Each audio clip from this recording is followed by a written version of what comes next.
મારું નામ ધર્મેન્દ્ર પટેલ. આજ રોજ જે બોડી ચેકઅપનો કેમ્પ સરકારશ્રી તરફથી રાખવામાં આવ્યો છે, ખૂબ જ સરસ વસ્તુ છે.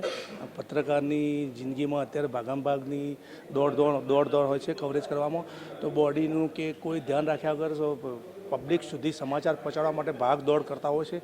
પોતાની કેર પણ નથી રાખતા હોતા પબ્લિક સુધી સમાચારો પહોંચાડવા માટે, પણ ઘણી વખતે એવું થતું હોય છે કે પોતાની તકલીફ હોય એમને ખબર નથી હોતી.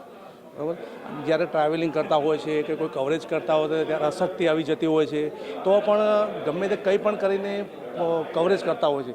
પરંતુ ગઈ સાલ જે સરકારશ્રીએ પત્રકારોની ધ્યાનમાં રાખીને જે આ બોડી ચેકઅપનો કેમ્પ રાખ્યો હતો, તો ગઈ સાલ જે આ ચેકઅપના લીધે ઘણા પત્રકારોને એવું જાણવા મળ્યું કે એમને કોઈને બીપી છે, કોઈને ડાયાબિટીસ છે કે આ બધી તકલીફોથી એમને એમ જાણવા મળ્યું કે આ તકલીફો છે, તો એલર્ટ થઈ ગયા અને એની દવા કરાય. તો એ કરાયા બાદ એમને પોતાની બોડીમાં ઘણો પણ સુધારો આવ્યો.